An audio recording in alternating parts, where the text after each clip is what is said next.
Bond is back. We are the Spy-Fi guys, and this is No Time to Die.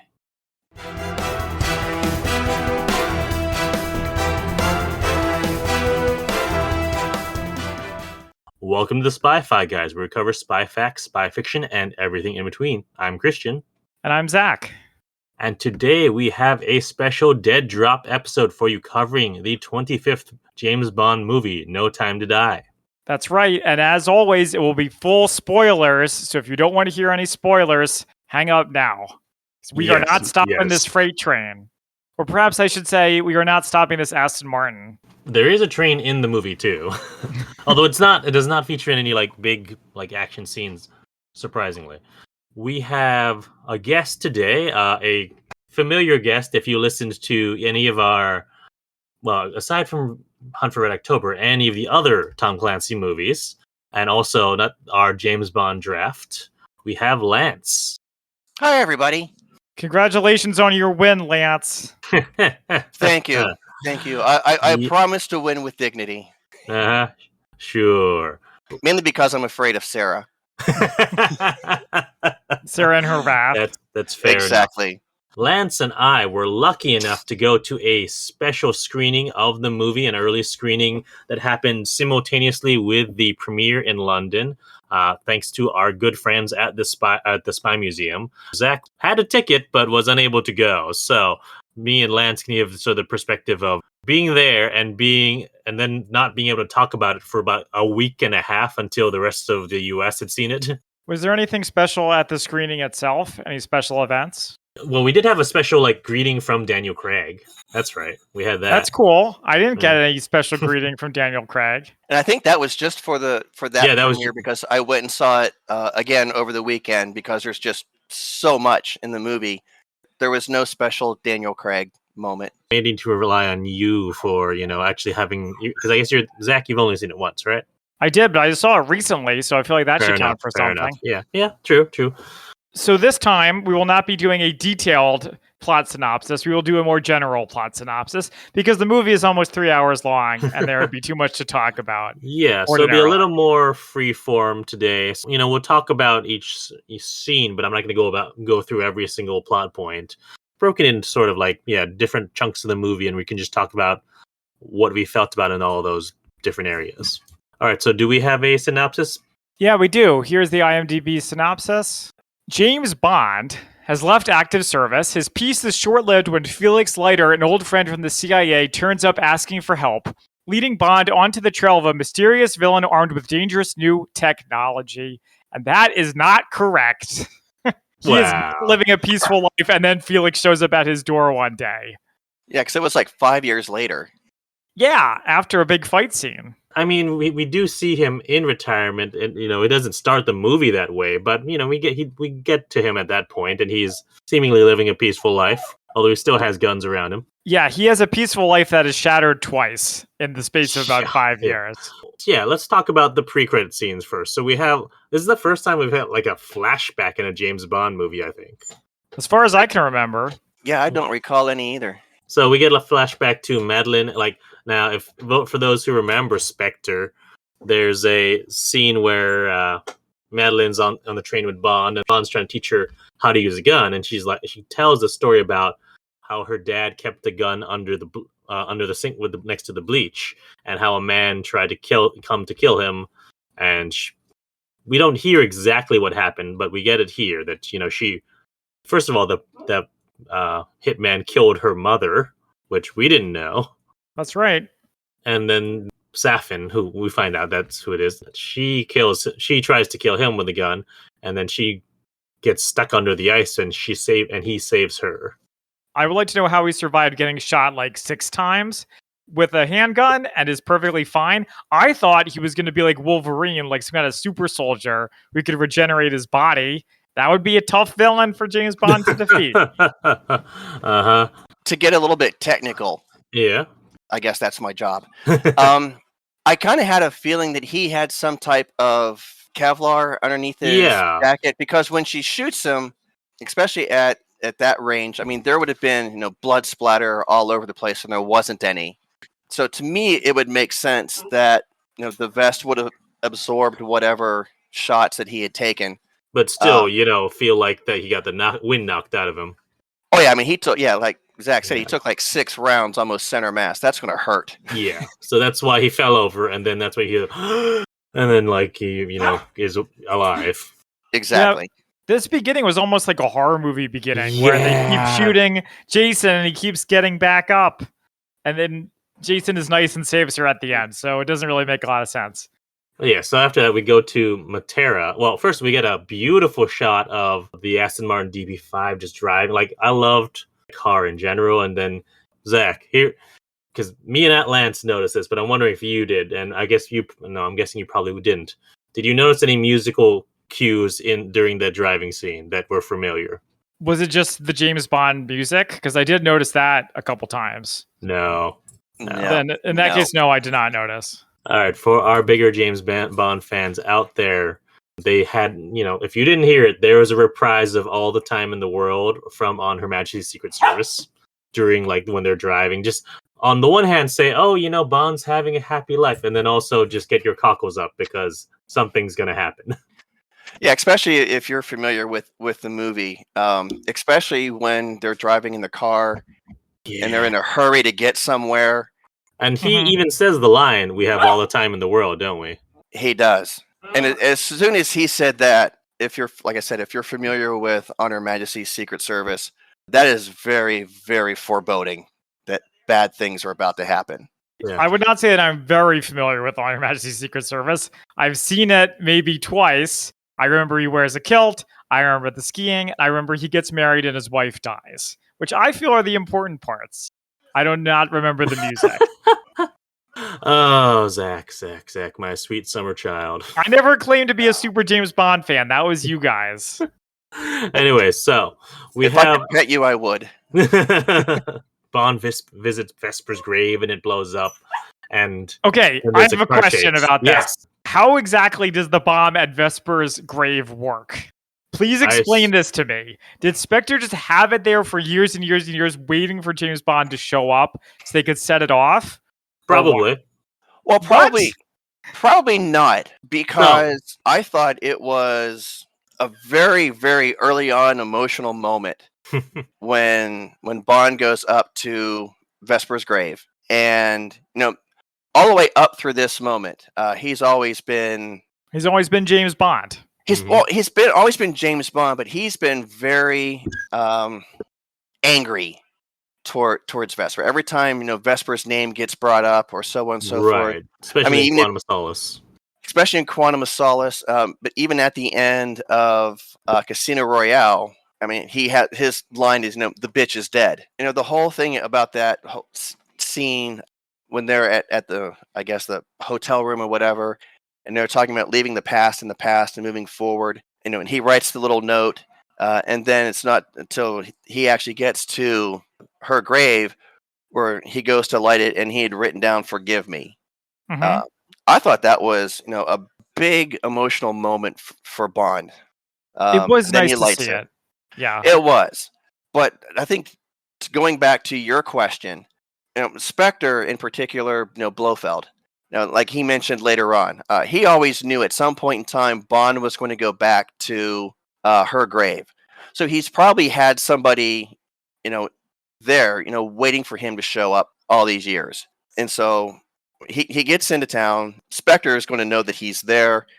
And so that's why, they had planted the Spectre business card in the flowers. And so I can see, like one of the graveside attendants remotely detonating the bomb, trying to kill him.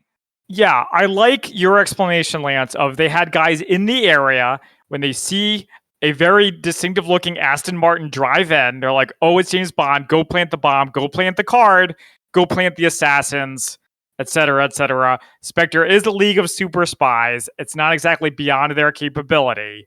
Exactly, and they're all going to know who Bond is and what he looks like. So, yeah, he doesn't exactly travel incognito for a super spy. No, well, like you said, he's done. He's out of the service. I mean, he still, kind of looks over his shoulder, which Lea Seydoux promptly calls out, in the beginning when they're walking up the steps. But he still has probably, relaxed somewhat Yeah, it's all good. I don't have a problem with James Bond being very flamboyant, very ostentatious, because that's what he's been like since the beginning of the movie series. He was never really a spy. I've heard him say, and Lance, let me know if this is correct. I've heard people say that James Bond is more like an operative than a spy, whereas he goes out and kills spies. He isn't so much a spy himself. I would definitely say that's true as far as the Daniel Craig version of Bond goes. And maybe to a certain extent, the earlier Sean Connery movies. I mean, he's never gone anywhere like, say, going back to On Her Majesty's Secret Service, where he was pretending to be somebody else. He was undercover. Daniel Craig's Bond, as far as I can tell, never really has done that. He's been more straight up, assassin using his license to kill. Basically, yes. Well, I seem to remember a lot in the classic movies, you'd be like, this is some enemy spy. Go find them and put a stop to them. That sure sounds like ops to me. Oh, definitely. So, guys, did you notice in the gun barrel opening, Bond turns and shoots and there's no blood? Did notice that. Is this the first James Bond movie where he turns and shoots and there's no blood? No, actually, when Daniel Craig was on Jimmy Kimmel's show the other day, and I actually just watched a YouTube clip of this last night, they were actually talking about him doing the whole gun barrel scene. And they actually had all 4 moments on a quad screen of him doing it. Quantum didn't have blood? Or I think only one of them did. No, so I mean, Casino Royale had the blood going down, but there wasn't at the traditional spot in the movie in the beginning. Quantum was at the end of the movie, and I feel like there was something different. Like I think the blood, like that one maybe washed him out. Where the blood was like dripping down the screen, like horror movie style. No, that was Casino Royale. Was it? Well, yeah. It jumped out to me because I was like, these freaking PG-13 movies can't have blood anywhere, not even as a graphic. And I mean, we're full of spoilers here. So some people have said that the reason why there's no blood is because he dies at the end. Because it proves that he failed his mission, he missed his mark, kind of thing. I don't know. I don't believe that. I don't believe that. No, I don't like that explanation at all. But that's just I think theory. It's more a stylistic choice, just because, like, you're fading into the white of the snow, and I think it works better that way if it just fades out. It actually does look better, yeah. Yeah, I like that explanation much better. When they actually brought back the Vesper music from Casino Royale and Quantum of Solace, that hit me. I was like, because I was expecting to see her grave, read some like they kept showing a grave and like in trailers. I'm like, it's probably Vesper, isn't it? I was like, there's no way M's buried out there, but Vesper I can see being buried out there. I feel like they had it set in place for a while, because I think even when Blofeld shows up later, he said something to the effect of, it's only a matter of time before you visit Vesper's grave. Right. Yeah, we sort of got that. Okay. So next we had the major fight and chase scene that was in all the trailers. Yes. Where Bond goes over the bridge, holding on the wire, and then it goes from like a foot chase to a bike chase to a car chase, which was pretty good. So the only major thing I have to say about this is that I liked all the gadgets, and I really liked the part, and this wasn't made clear in the trailers what was happening, but when he was sitting in the middle of the open area, and the guys are shooting the safety glass over and over and over, and they're not shooting at Bond, they're shooting at Madeline. And Madeline's like, Bond, do something, and he's just looking at her like, no, not until you tell me what's going on. Really good stuff. So here's the question. Did you buy that Bond believed that she betrayed him? Yes. Okay, all right. I think so, and the reason why is because of Vesper. Mm-hmm. Oh yeah. No, I like in the moment I was like kind of like I mean I know that they need to do this to like separate them to have them the story play out as it did, and I feel like if I had a second viewing of it, it would like the fact is that she's the one who kept saying go to Vesper's grave and this will all be over kind of thing. Is like and that's why he thinks that she might be actually part of this. I thought that it was stupid that he believed that she betrayed him so easily, but I believed that he wasn't faking it. That's what I'm trying to get at, Zach. Did you buy that? I did. And yes. Okay. I mean, I don't think it was stupid. I think the fact that he's at Vesper's grave, and so he's got all of so those he's got all those emotions. Yeah. emotions. All right. Yeah, The I can definitely see that. hypersensitivity to everything. The emotional PTSD, if you were. Yeah. So he's instantly just going to be like, here we go wound again. Up. Yeah, he's like wound up. Mm-hmm. Yes. And ready to lash out at somebody close to him. to him. And then, of course, Madeline gets that phone call. I like the little graphic on the phone as it like goes into like a Spectre secure line, and then shows up the little logo. Mm-hmm. Yeah, that didn't help. I will say, because the attack on Bond's life was so incompetent, it made me think they weren't actually trying to kill him, that they were just trying to scare him. Mm. You know what I mean? Well, here's what I think. I actually agree with you, Zach. I don't think necessarily they were trying to kill him. Mm-hmm. Because, they could have had plenty of opportunity to do it, They were just trying to get to him emotionally. They were trying to get to him emotionally and take away, killing. When you die, you're dead. You don't care anymore. But, knowing that he would probably get rid of the one thing in his life that was pure and good to him, that he loved, and they succeeded. They're trying to take his marriage. How caught up are you on the Spy-Fi guys, Lance? I'm pretty caught up. They tried to take Valerie Plame's marriage, and they couldn't. Oh boy, Harry. Oh God! Don't even go there with her with me. The fight scene was really good, and then I love the miniguns popping out of the headlights of the DB5, which are a new thing. Even though we saw it a million times in the trailers. Yeah, but it was still cool just to see it and see the donut. Well, I thought it was neat. I thought it was kind of like the first real throwback to the earlier Bond movies when gadgets were a lot more significant than they have been with Craig's Bond. Yeah. Yeah, even in Casino Royale, he barely had any, if I recall. I don't think his car did anything except crash. It had a gun rack. Okay, so then this is the 5-year jump, right? He's like, Madeline, I'm never going to see you again. Mm-hmm. And he puts her on a train, the freight train that doesn't stop. So, when I saw 5 years later, and then what happened at the end of the movie, it made me think of another big movie that was the end of an era. Endgame? Yep. I was going to say, what is it with these big movies and 5-year gaps? I don't know. I think it's a long enough time that you can definitely going to be things that are different, but it's not long enough that your actors will look like they need to age too much. Well, I think too the 5-year time span was important to the very significant plot point towards the middle. Yes. Yeah. When we meet a certain person. Yeah.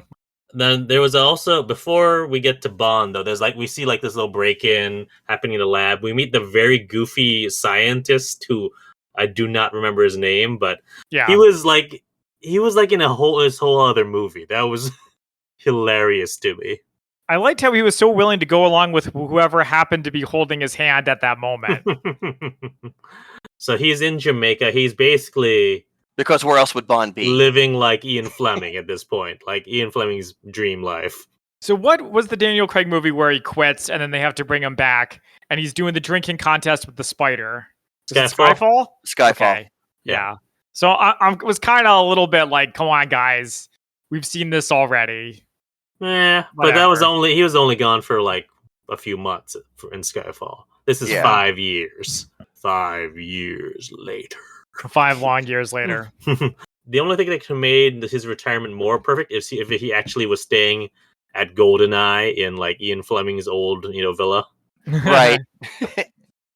Does it still exist? Could they have filmed it there? So, no. Yes, it does, but it's like a resort hotel now. Like you can stay in GoldenEye in the Ian Fleming suites. Oh, nice. It costs like thousands of dollars, and I'm not financially there yet where I can do that for just a few nights. But I have a new life goal now. Maybe for the second honeymoon, Christian. Yeah, you can sit at his desk. I don't know if the golden typewriter is still there that he wrote all of his novels on. I'm sure that there's a copy of Birds of the West Indies somewhere in his apartment there. Somewhere in the background, yeah. Yeah. But when we see him and he goes in, he sees a cigar on the dresser or something, and the name of the cigar caught my eye. It's the Delectados, which are featured in Die Another Day of all movies. So is the you idea pointed that out right away? Yeah.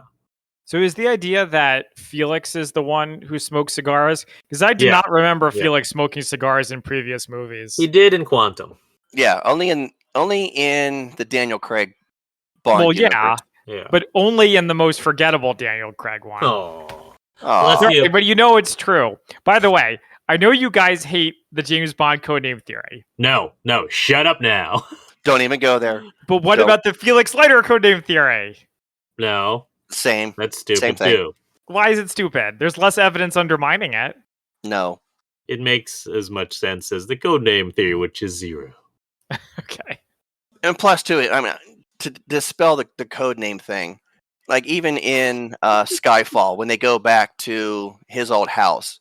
Yeah. Okay. Yes, Lance, I saw it. I know the James Bond theory is dead. I'm saying the Felix Leiter theory could live. Except in the Daniel Craig's, there's only been one Felix. It's not like they've switched. Well, okay, yes, but in the other movies, there have been a whole bunch of them. Well, Christian and I both hate it, so. Except the one from Live and Let Die with Roger Moore shows up with Timothy Dalton in License to Kill.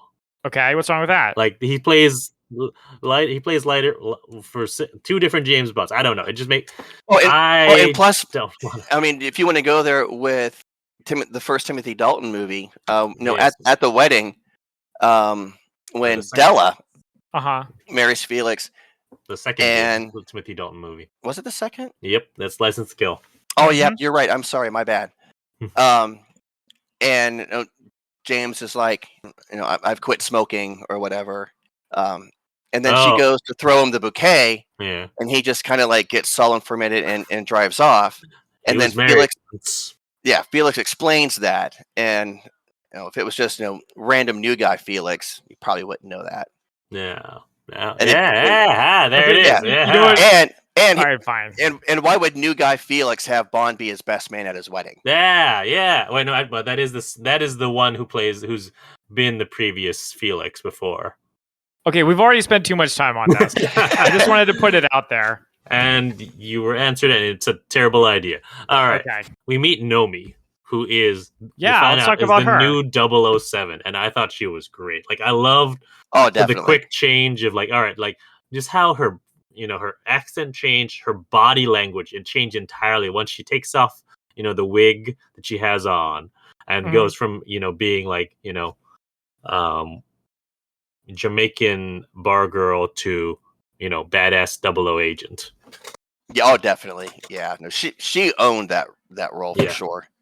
And not just any 00 agent, 007, which so the rumors were true. Yeah, and I thought they handled it pretty well. Yeah. So I liked how she was really good at being an agent, but she didn't feel the need to upstage Bond at every turn. That I call pulling a reverse song. Like she recognized that he was more experienced and that she could learn from him. So she wasn't like talking down to him. Start that way.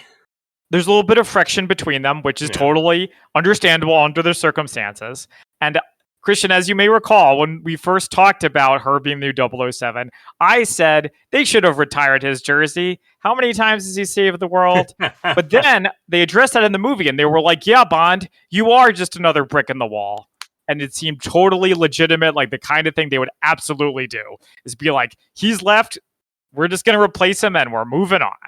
Yeah, we're uncaring, we're professional, we're non-sentimental. You left us, so out you go.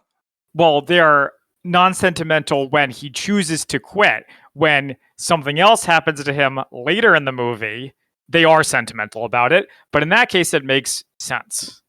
Agreed. So it all works. Agreed. I guess we didn't really talk about that Felix, Rick needs him to do a mission because he can't go to Cuba for some odd reason. It's a great question. Why? Well, Felix can't, but his CIA hottie, who only has 3 weeks of training, can, apparently. Well, she's actually Cuban. Yeah, and plus... So she's there in Cuba. I didn't exactly buy the whole, especially after the whole action sequence, where she only had 3 weeks of training. And she even kind of made like a sarcastic, wink when Bond looked at her and was like, 3 weeks? And she just kind of like looked at him and giggled. Yeah. And So I'm wondering though if Felix couldn't go to Cuba because of either he didn't trust or he didn't want to go with Ash. That makes sense. Because he obviously doesn't care for him being the political appointee that he is, and Felix being, old school. Mm-hmm. It's like, I'm Felix Slider. I do what I want. It's a little bit of an unnecessary complication, though. He could have just said, I am choosing not to go to Cuba because I don't do field work anymore. Like, yeah, it makes him seem a little bit less cool, but it's a lot cleaner of an explanation than he just can't go to Cuba for some unknown reason. Cuba, we get the Spectre Blofeld's birthday party with, like, apparently all of the Spectre agents ever. Now that, we're talking about it and I'm thinking about it a little bit more, do you think maybe Felix knew that maybe because Bond had more experience with Spectre that... I mean, technically he had some experience with Spectre too. It was just, part of it, Quantum. Right. I mean, probably, but if he knew it was Spectre and he knew that he's still got a grudge against them, yeah, I can imagine so. That, Leiter was trying to look out for his bud and say, you need to do this. Yeah, you need closure. And given that it's a spy movie, it also makes sense that he wouldn't just tell Bond, we need you at Spectre, they're back. Though I will say, thinking about this scene later, from a storytelling perspective, and you guys can let me know if you agree with this, I felt like it was a little bit cluttered to have Spectre only to kill them and have this new guy appear as the new threat. Consider the following. Hang on, let me finish. Consider the following. Okay. I don't remember how Spectre ended. I don't remember Spectre that well. I probably should have seen it before seeing this movie. But I remember that Bond blows up a big building and he captures Blofeld alive. So consider if in this movie it begins with Spectre destroyed and Rami Malek fills the vacuum, much like how in the real world, like in Munich, when they kill the terrorists, all it does is leave a power vacuum waiting for someone even worse to come in and fill it. I mean, yes, I feel like it's even worse if Spectre's gone just off screen. But Spectre already is gone because it was in the previous movie. Well, no, Spectre wasn't gone, just Blofeld. I mean, Blofeld was captured, but clearly, as it's seen here, they're still operating. Like, we didn't talk about it, but the people who broke into the lab were Spectre. So Spectre's still operating, and we find out later that Blofeld is still running Spectre from his cell in Belmarsh. Yeah. Well, in that case, I think it's a little bit dumb that Spectre is wiped out just because 20 people got gassed in a single room. I feel like not actually all of Spectre, is probably just like the heads of Spectre. Yeah. So you have still the lower ranking people who could probably take over. But, okay. Like Hydra. I seem to remember someone in the movie saying like Spectre is dead or something like that. Well, the head of Spectre is dead. Yeah. But I mean, you're going to get now some probably smaller people, like Christian filling was in saying. the ranks. Yeah, filling in the ranks. But they're not going to be as experienced. They're not going to be as good. They're not going to have the connections. I mean, so they're not necessarily dead, but I mean, they're a shell of their former selves. Yeah, they always survive while I lose everything. So I like that they did have. There was one person from Spectre who I recognized in that scene. The one talking in German at the big Spectre meeting, but I'm like sure that there are probably others who were around as well. Mm-hmm. What I was hoping would be cool for me if it was like if you saw like Daniel Craig era versions of like other Spectre members from like the Connery era, like if you saw a Largo with an eye patch or something like that. Well, that'd have been cool. You don't think that would be too goofy?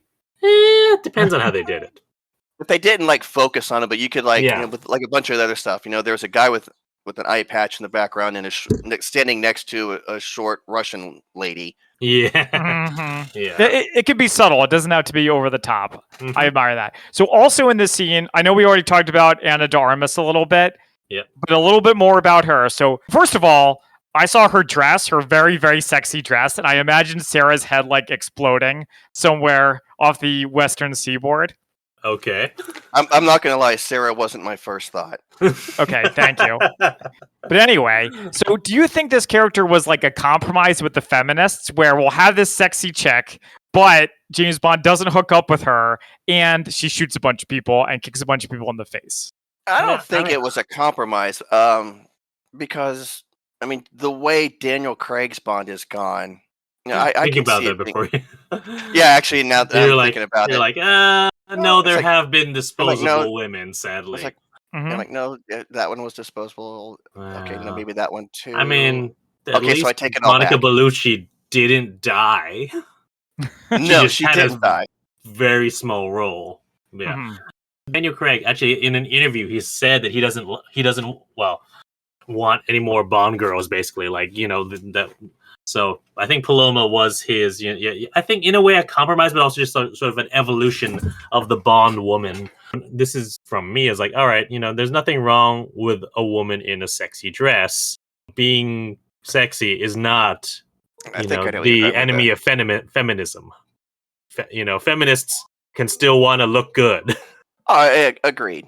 Let's just say there's division on the subject and move on from that. Though, one last thing actually about the dress is I saw this with my sister Alana, who was on the Spy Kids episode. Check it out, plug, plug, plug. And she said, this is not me saying it, this is her saying it. Okay.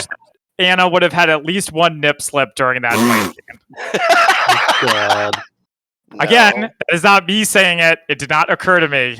She said that. That's what tape is for. Well, I mean, they're at a cocktail party, so I mean, the dress was fitting. I mean, it's not like they were going to a football game and she's wearing a little black dress kind of thing going on. It makes sense. Also, I like the dual wielding, the Uzi and the gun, like blam blam blam blah blah blah blam blam blam. Yeah, that was pretty cool. It's pretty freaking sweet. Hard to pull off, but in real life, but looks cool as hell. Well, sure. I mean, it's a movie, so whatever. And then I also liked at the end when she's like, "Okay, I'm done. Goodbye." Yeah. And then she never comes back. I thought she was going to come back later in the end of the movie, but no. Nope, she's out. She's done. She's like, my work here is done. Zip lines off the roof. Well, I kind of like there was like that one tiny, brief, awkward moment where she leads him down to the wine cellar. Bond made some kind of like innuendo, and she's just like, "Oh no, I just brought you here so you could change clothes." And he's like, "Oh yeah, old habits die hard." Yeah, much like Bond himself. But yeah, so throughout all that, you also have Nomi. Basically, once everything goes to shit. So, did you see the virus switch coming? That the scientist would swap the virus the bad guy wanted to use with like one that would kill all of Spectre. Yeah. No. It made me feel like the scientist had a little bit more going on than he actually did. Because for most of the movie, he's pretty passive and just does whatever he's told to do, but not here. Well, he was told to do that. Oh yeah, he definitely was told. Yeah. I thought it was clever. It was a nice touch, and since we're here, why don't we talk about Heracles?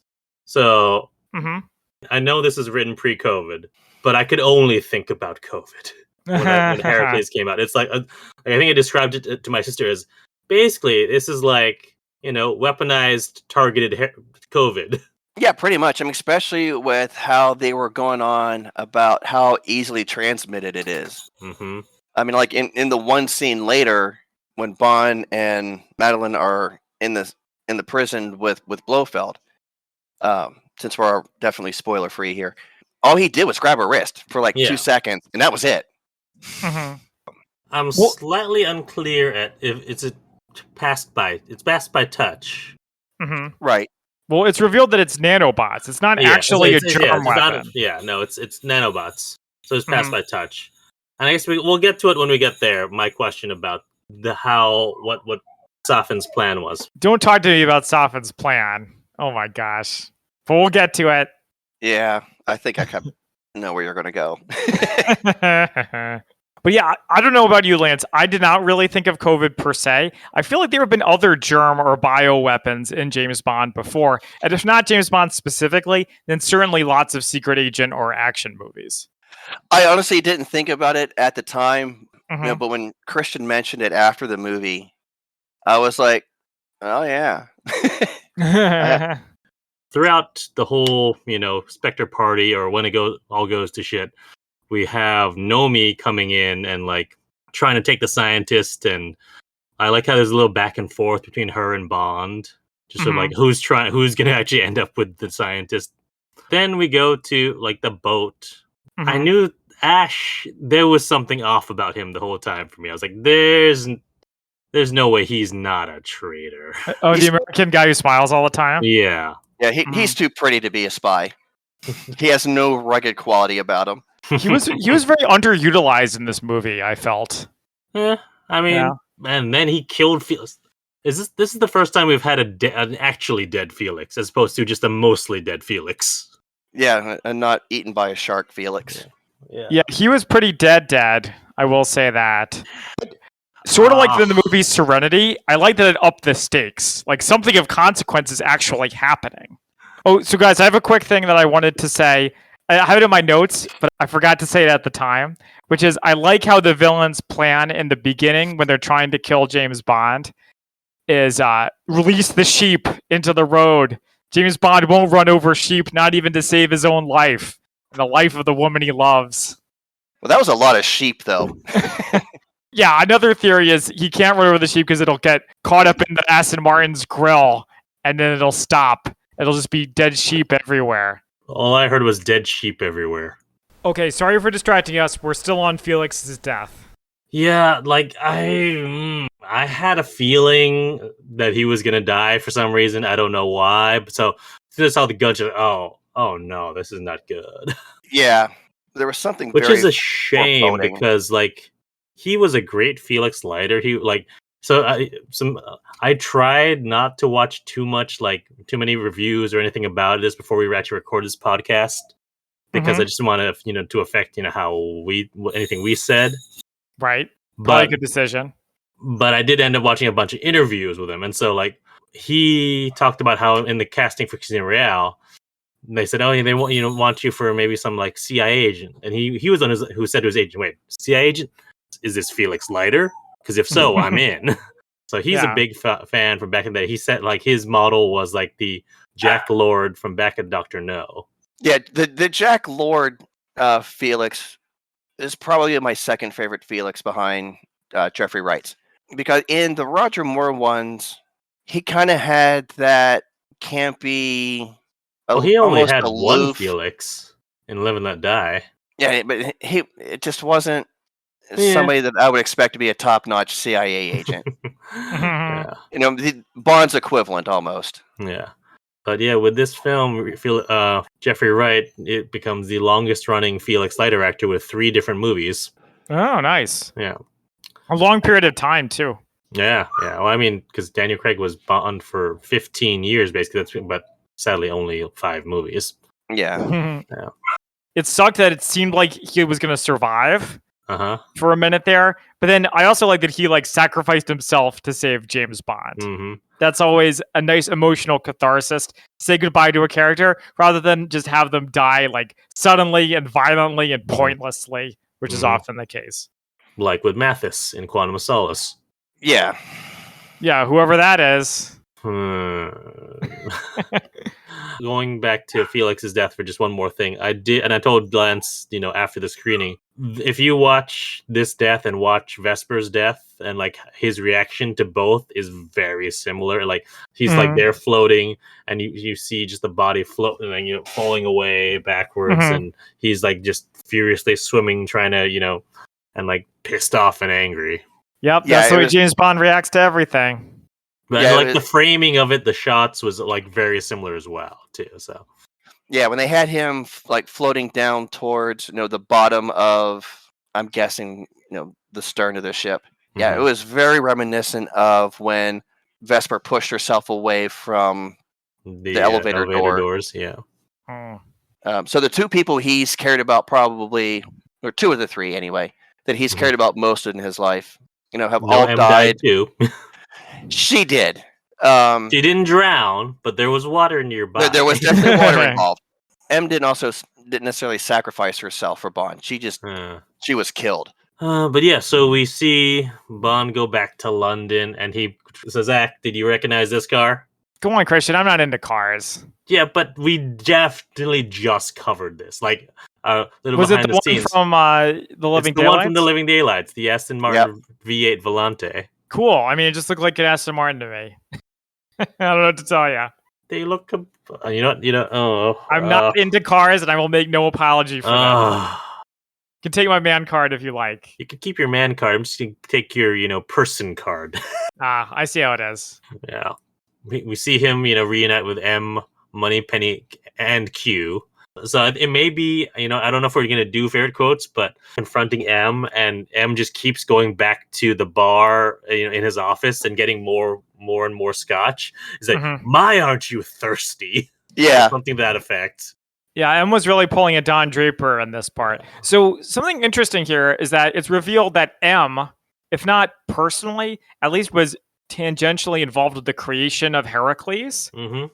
So how do you think it would have gone over if it had been the Judi Dench M, who was had some dirt on her hands? I can see it. Yeah, I could see it. If you go back to, she definitely kind Skyfall, of did have, blood on. That was what's his face. Silva's whole point is that she has blood on her hands.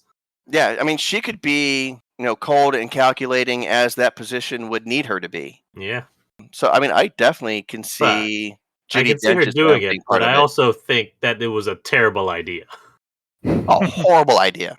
Having a new actor being M, I forgot that M had died, or I forgot that the Judi Dench M had died.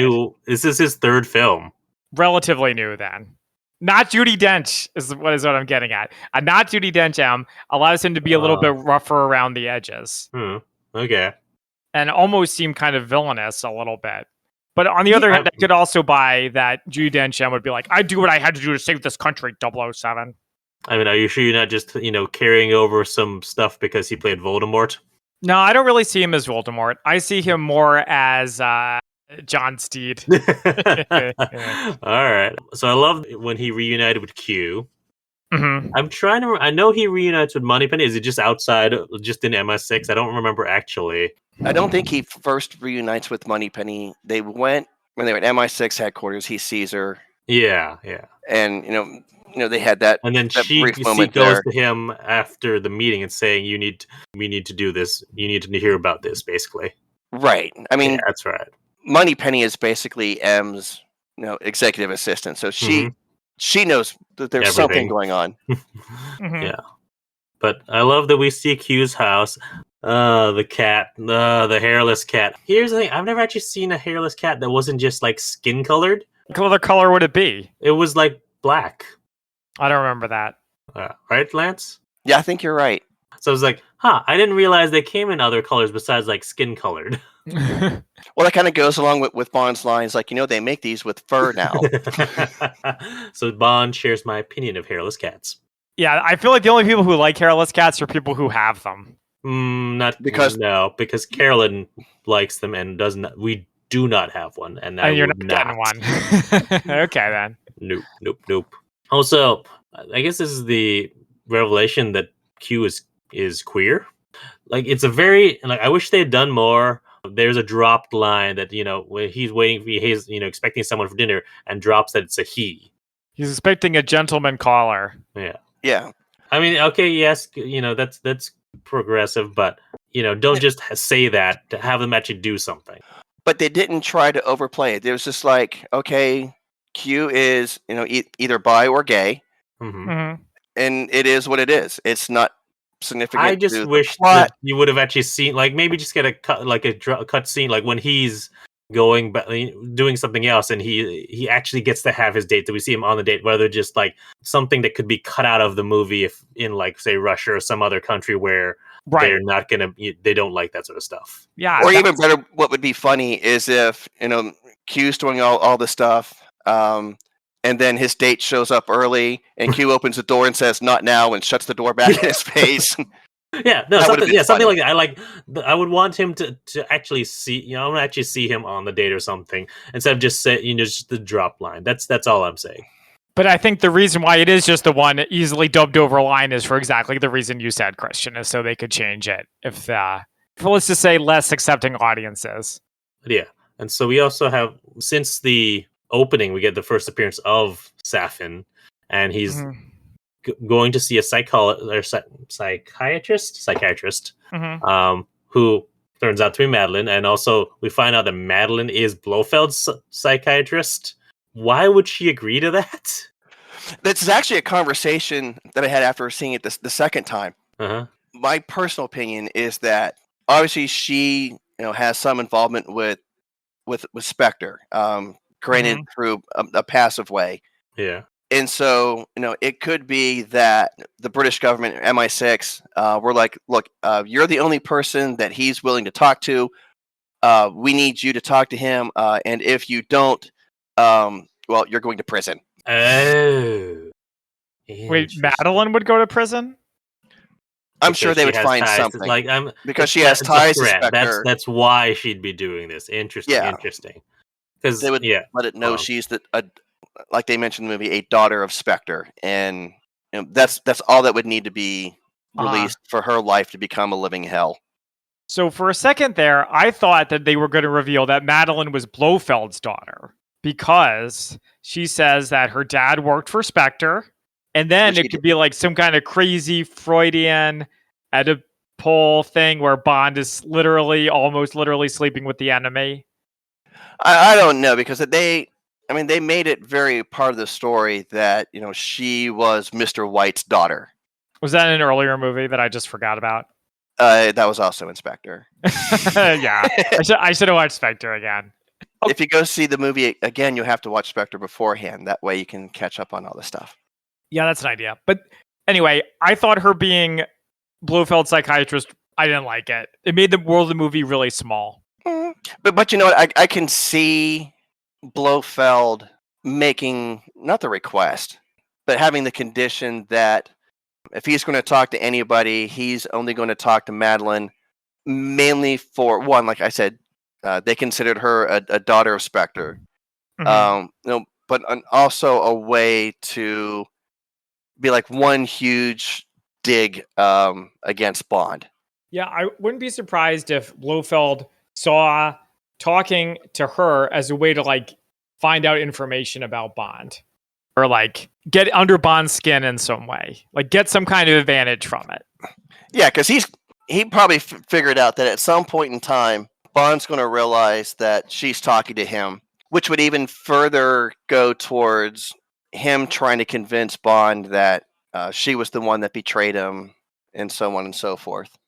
So presumably, she was not Blofeld's psychiatrist before the 5-year gap, right? Probably not, but we don't necessarily know how long there was between the end of Spectre to the beginning of No Time to Die. No Time to Die. It could be 1 month, could be 6 months, or whatever. Right. But Blofeld's been in prison for at least 5 years. Unless there's like a comic or something where he escapes and then gets recaptured, but somehow I don't think so. No, I mean, he's been in prison the whole time. I mean, she may not have been his psychiatrist for long, but because he was still connected to Spectre, he's going to know that she and Bond are no longer together. Yeah, he has his ways. I guess what I'm wondering is, I can't imagine if Bond and Madeline were together, he ever would have been okay with her being Blofeld's psychiatrist. Well, probably not, and that definitely wouldn't have happened. She would have been off on the coast or wherever with him, probably. Yeah. Okay. And so she would have been safe. She would have been protected, and all this other stuff. Whereas, her without Bond is now vulnerable. Yeah. So speaking of Madeline, I just realized I forgot to say something from earlier. So when she leaves him on the train, I noticed that she was because the whole time she's like, I need to tell you something. And, in my mind, it was, it's something about her secrets or whatever. But then, when she left, she's holding her stomach. I was like, oh, she's pregnant. Yeah. Yeah, I did pick up on that the second time I saw it. I was like, she's definitely pregnant. And then when we get that reveal later, I'm like, yeah, that's exactly what I thought. But yeah, I was going to get to my point out here about the Heracles and what was Safin's plan here to kill Blofeld. So he gives her that the vial of the perfume or whatever to wear, which is actually the nanobots. Did Safin just assume that she would touch Blofeld if these are transferred by touch? I guess so. Or maybe either she wouldn't touch him maybe directly, but she would touch somebody who would touch somebody who would touch him. which is exactly what ended up happening. Yeah. Okay. She would get within 6 feet of him without wearing a mask. Yes, she was not practicing social distancing. I have a follow-up question for you guys, which was, what was the bad guys' plan in general? World domination. World domination by killing everybody. Killing all specific people. It's basically it's like a bit of the Hydra plan in Winter Soldier. Yeah, create mass chaos. Hijack super weapon, kill a bunch of people. Yeah, or sell it to governments who to be able to just eliminate people that they could without any collateral damage. Yeah. His first goal was to kill Blofeld. Yeah, because Blofeld was responsible. Yeah. Right. Well, I don't know if it was to destroy all of Spectre, because now that I'm thinking about it, his family actually worked for Spectre. They were the poison makers. Right. And so maybe he's looking at carrying on with Spectre, becoming the new Blofeld, as it were. But in order to do that, he had to take out, the other Spectre agents or so who probably wouldn't be loyal to him. Which he did. But also, big thing for Spectre is chaos. If he's basically wiping out, all of the governments of Europe and Asia and North America, that's going to cause chaos. I just would have liked it if it had been explained a little bit better. I'm with you there. I am with you there. I don't think they fleshed that out probably nearly as well as they could have. But then again, like we said earlier, it's a 2 hour and 43-minute movie. How much more are you going to be willing to add? Well, that's another thing, Lance, and I'm sure we'll get to that. But I also think we need to point out a first for Bond movies. And that was and one of my favorite scenes was when Bond meets M on the street, and they're talking about different things.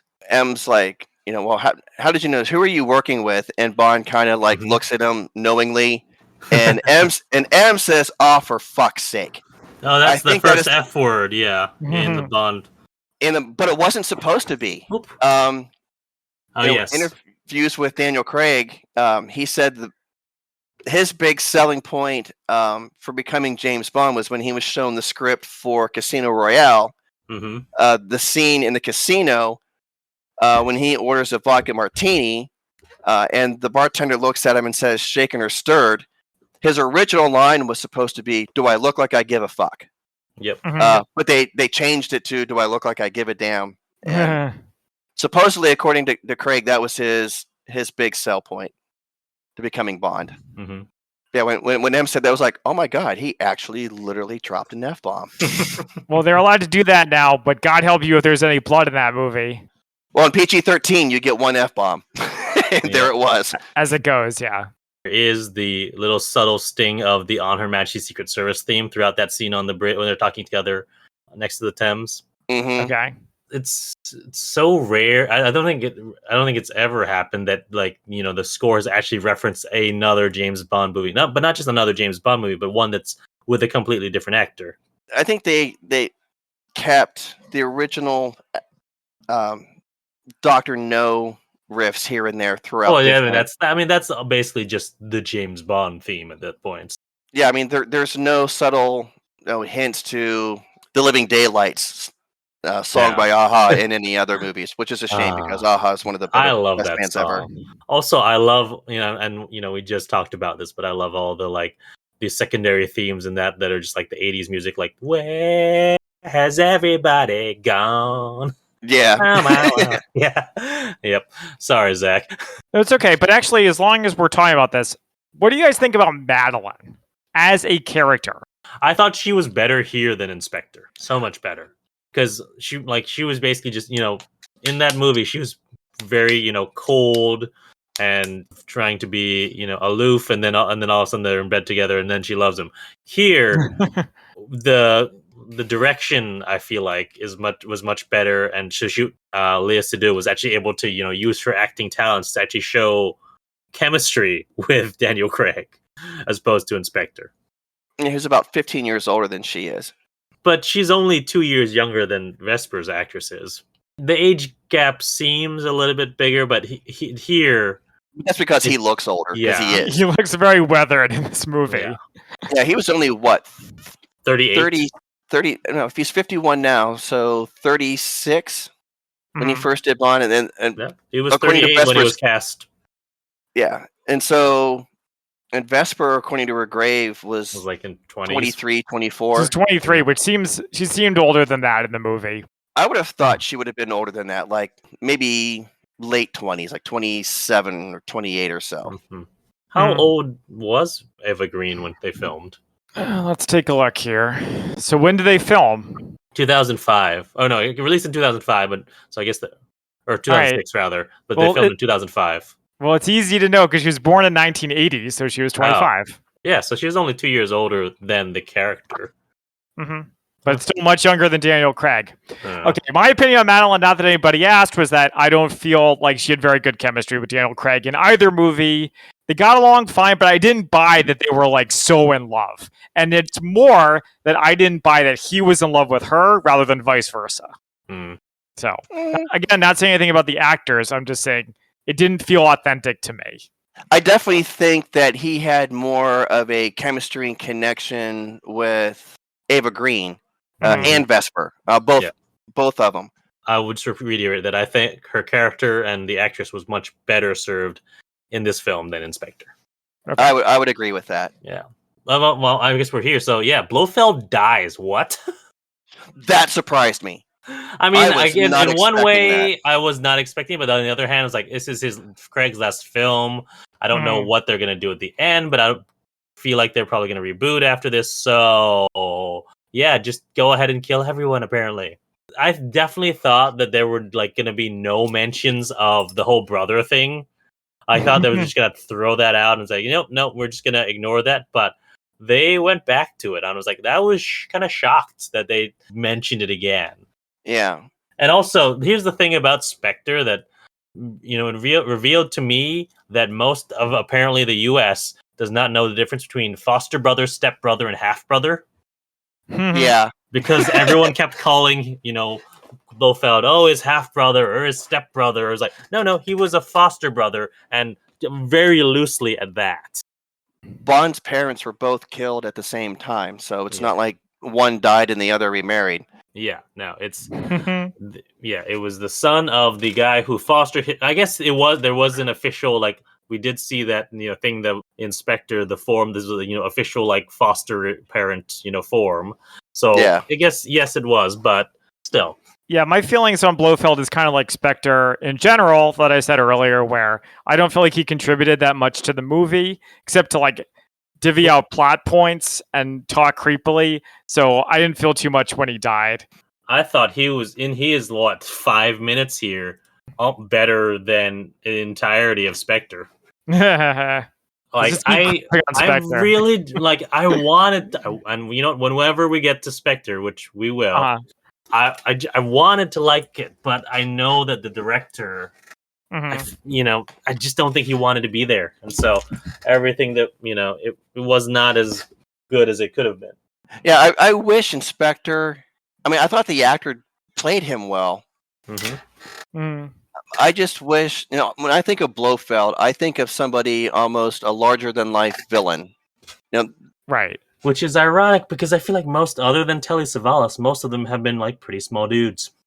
Yeah, exactly. And certainly a lot of Christoph Waltz's other characters are big as well.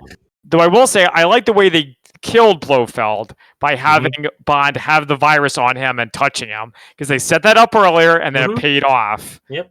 And it rewards the thinking audience who's like putting two and two together.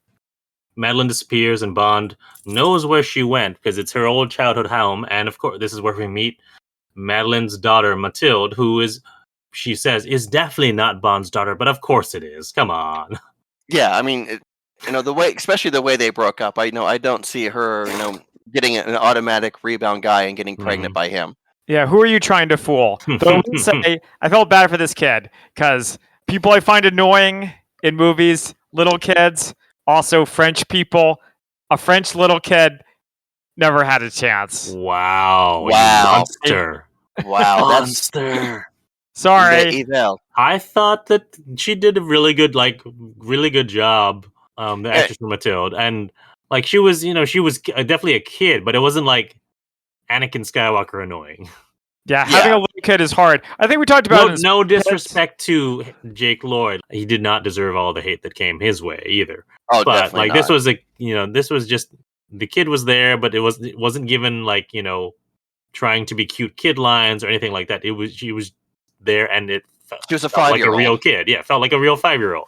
Well, this is something we talked about in Spy Kids, which is in movies, kids are either too adult, where they are like badasses and they shoot guns and they drive cars and they swear and they act really tough.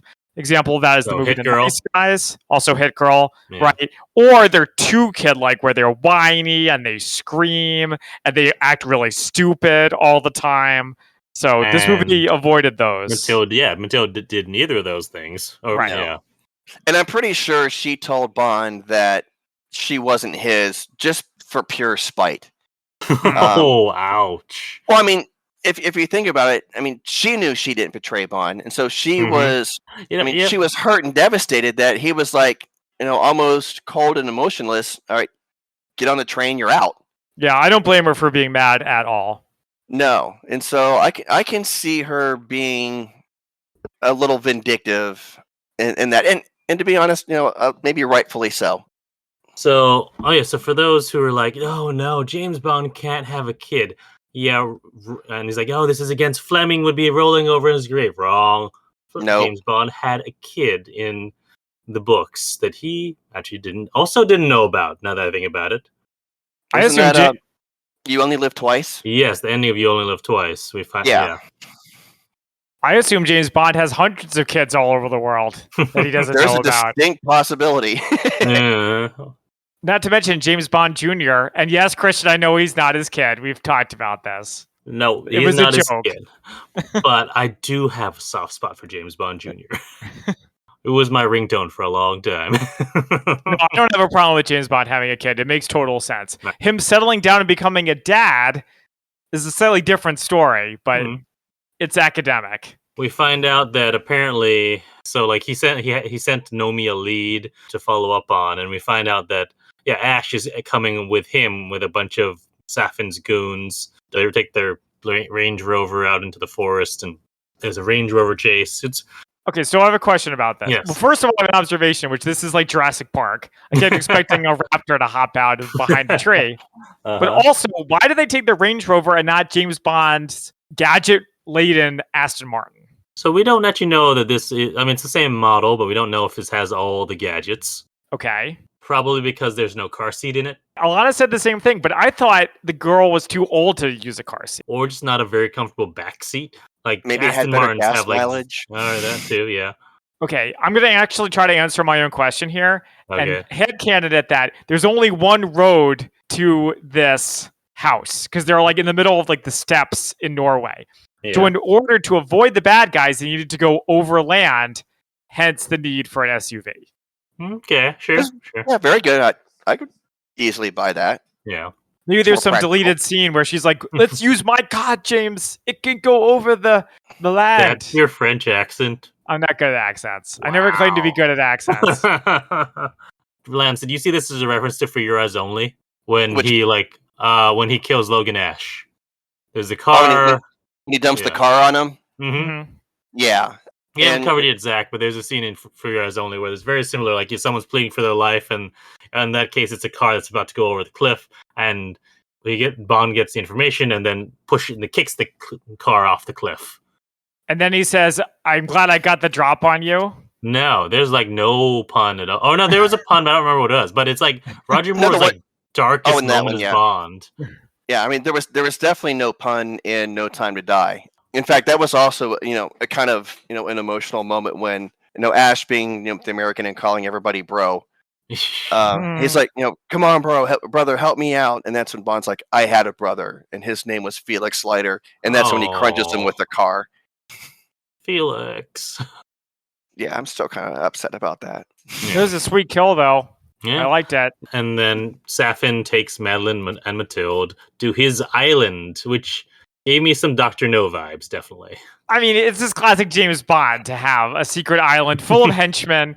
I would have liked some kind of explanation for how this villain, what's his name again? Safin? Safin. Sounds like Silva. So I keep thinking of Silva. Safin, I'm going to write it down. Where you got this army of henchmen and all these resources from? Because he's just like a guy. His family was former Spectre, so presumably, we did. I don't know. They never explained it, but there's a lot of Spectre henchmen who are out in the wind now and need someone to lead them. That's fair. And I'm sure they weren't poor. Yeah. So he effectively went rogue. I actually didn't have that much of a problem with it because it does seem like a James Bond thing to have like the entrepreneurial spirit of supervillains where it's one person, usually a man, but not always, who against the odds builds up a criminal empire. Not to reiterate what we went over already, I was just more bugged that Safin didn't have a clear plan or ideology. But we don't need to go over it again. It's fine. Yeah. So what I liked here was we finally see the Garden of Death from Ian Fleming's You Only Live Twice, the novel, not the movie. And that's something that I know Bond fans have been wanting to see for a long time. I was slightly let down by it because I wanted it to be used in some way. But I was glad at least to see it. Was that the thing at the top? Yeah. Okay. So I will say for the super secret base, that's a gigantic island, it's only like 3 sets. It felt very small. Oh, no. Disagree. Hard disagree. I mean, the individual sets were big, but there were not that many of them. We had the control room, we had the garden area, we had the tower at the end. You have where they come in, and then you have the lab where the scientist is, which I would consider the separate set from where everyone's in the radioactive water. There's a lot of sets there. Bond and Nomi go in this sweet glider / submarine, which I thought was pretty cool. Yep. And I bet those Commando Bond guys are totally into this because he's got his sweet long gun. He got his tactical sweater. Yeah, it's a good look. I like it a lot. Oh yeah. And I realize this is the only and I've thought about this before. Other Bonds, we will see them, get kitted up into some sort of tactical outfit. Brosnan did it a bunch. So did Roger Moore. Roger Moore did it a few times actually. Dalton was all kitted out at the beginning of. Oh yeah, that's right. At the beginning Living of Daylight. Yeah, so everyone has been kitted up at some point, besides Craig. So I'm glad we got him here, kitted in sort of military gear, ready to go. Yep. Yeah. Most of the time he's just in a jacket or something, or That fight on the stairs, which is one long take, was really good. I like that. Yeah, that was really good. Shootings, grenades, punching. John Wickish. So I liked when there was the one grenade that came down and he grabs it and throws it back up, and then they're like, "Oh yeah, well no, here's 4 more. You only have 2 hands." Yeah. There's also a fight scene on a staircase in Atomic Blonde. That's what it reminded me of as well. It also actually reminded me a bit of the fight on the staircase in Casino Royale. But with guns. Oh yeah, but with guns. Yeah. But yeah, it was good. And then we actually have Bond. He rescues his family and gets them out of there. So the part where he's like, I'm sorry. Who do you think he's really saying sorry to? The daughter. Because he's shooting a bullet right next to her. I guess I wasn't as smart as I thought I was figuring that out. No, yeah, definitely. I thought he was going to use the watch with the EMP on it to knock out stuff, and then he was going to grab Mathilde. Or I was not expecting, another gun on him. So, a second. Something just occurred to me. Yeah. So, in the beginning, Safin tries to kill Madeline. Yeah. And we sort of get the impression that that's his motivation. He actually says, I want revenge on Madeline because her father killed my father. Okay? Right? When does he say that? Lance, do you remember this? I just seem to remember that showing up at one point. No. He doesn't want to kill her. He feels this weird connection to her. Okay. Right, because I've been thinking about this too, in that I think he doesn't want to kill her. He did want to kill her father. He definitely did. And he definitely had no problems emptying half of a clip into her mother. Yeah. but I think he felt maybe some, and this might be a stretch, some sort of kinship to where, Spectre killed his family, but he lived. Yep. And now he's going to kill her No, family. you're not. This is not a stretch. This is basically what, like, when Madeline never saw his actual face when they encounter each other the first time. So, yeah, when he's in there with, like, when he comes into to her office, he's saying these exact things you're talking about, how surviving, your family's death and that sort of stuff, and then how saving someone's life can, like, also connect you in a way. And so there's it's all this. I was almost getting the vibe that he was, like, weirdly in love with her. I was too. Okay, that's fine. That he felt a certain, like, kinship maybe, or maybe he realized, he saved her because she could be part of, a bigger plot, bigger scheme to get back at Blofeld or whatever. But yeah, I definitely had more of, like, he had romantic feelings towards her. Yeah. So you just had to get James Bond out of the way first. Okay, we can move on from the villain motivation. I feel like we've talked about that enough. He gets his family, rescues them, but somewhere along the line, Mathilde dropped her little stuffed animal. But he gets Nomi, who killed that scientist, with the almost title drop where she just says, "Time to die." Yeah. And I like the fact when she shot him, I thought it was kind of funny. And he falls in the water, or maybe it was one of the guards that fell in the water, and the acid in the water starts eating at him, and everybody in the water was like, "Oh damn, this is what happened." And they're like, "Yeah," they're like, "Peace out, we're done." Yeah, it was a very Indiana Jones villain kind of death. Kind of, yeah. But yeah, I'm trying to remember actually now. Wasn't, like, before Nomi decided to kill him, wasn't he saying basically about how he could kill, a specific, race or family and all that sort of stuff with Heracles, and it's like, "Oh no, you're gone, you're dead." I don't remember whether it was the villain who said that or M who said that. I thought it was M who. Oh no, but Q? He was. I think Q sort of expounded on that, but I think the scientist was saying that as a threat to her. Well, I don't. Right. I remember that now. Well, I don't think when they originally came up with the Heracles idea that it was just be sent to one person, the one person would get it, and that would be the end of it. Because they seemed surprised. They were acting like, "Oh, this is a major development," when they started showing the pictures of the funerals for the agents, and their families were coming into contact with it, and that it wasn't just targeted to that person anymore, that it was now transmittable through whoever had that DNA was now susceptible. And so when he's in Walkway with Naomi, and he starts making reference, I can do this, and then when he gets basically to part where of committing racial genocide, jeez, I mean, wrong person to say that to. And she was like, I have a license to kill, and by Queen and God, I'm going to use it. And he takes an acid bath. Well, it just came a little bit out of nowhere because the scientist, as I said, was very like passive. He sort of did what people told him to do. It seemed like he was more in it for the science. It wasn't ideological. So, I mean, whatever. But it was just a bit confusing. But then he dies anyway. No, I agree. I don't think he was in it more for the ideology. I think he was, this virus or whatever it was almost like his baby. So he wants to see where he can take it. He wants to see it grow. He wants to see it develop. It just also, goes along the mindset, he's a raging asshole. Well, certainly doesn't seem to care too much about human life. No, none. So that is now the big final confrontation between Bond and Safin. You forgot already? Wow, come on.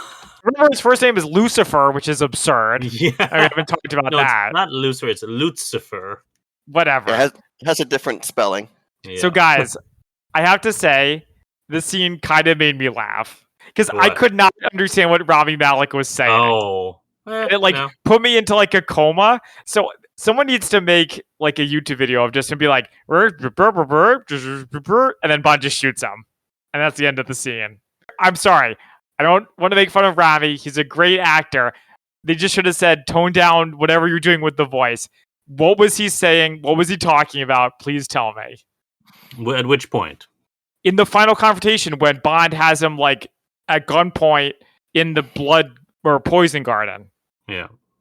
He was just reiterating, when Bond realizes he's got the virus, he was just pointing out that you may win here, but you'll never be able to see Madeline and your child ever again. Mm-hmm. Okay, why not? Because he has the. Did you miss this whole thing? Okay. Wait, I want you guys to answer my question, and then I will extrapolate upon it. I'm going somewhere with this. I mean, because he infected him with the virus. That was what was Madeline's DNA, or her targeted nanites. Nanites, thank you. Nanobots. Okay. Were in that vial. Yeah. And so when he scratched Bond's face with the glass of the vial, that injected the virus into him. Mm-hmm.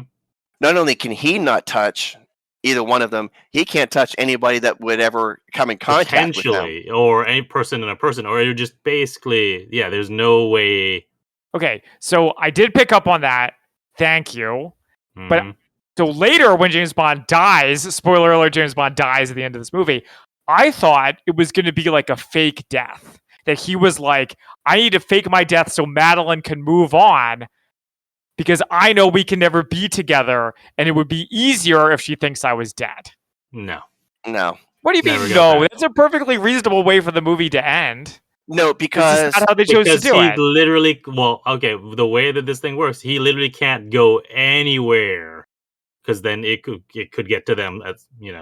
Yeah, you could be like, I have to isolate myself back on GoldenEye and never touch another human being for the rest of my life. No one ever goes between Jamaica and England ever. Right. He just has to not touch another person. He could be a hermit. Yeah, I don't see that ever happening. Please, let's not talk about plausibility. This is a James Bond movie. Because he's looking at even if there's a 1% chance of being a threat to, I think more towards Matilda than he's not going to risk anything that could potentially take out his daughter, which they now realize. They admitted, yes, what the audience has known since she was first introduced. Yeah, this is your daughter. Also, what got me more was that he went to go. He found the stuffed animal and picked it up, and was like, and he had that little smile on his face. Yeah, when he's he like, I'm gonna bring this to my daughter, and I like that he had the stuffed animal like on his belt.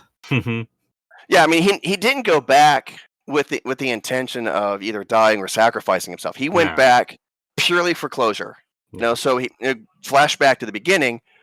So he's not looking over their shoulders the rest of their life. Is Remy going to be coming after him at some point in time? Because up until this point, all we know is that he escaped and was walking down some dark tunnel.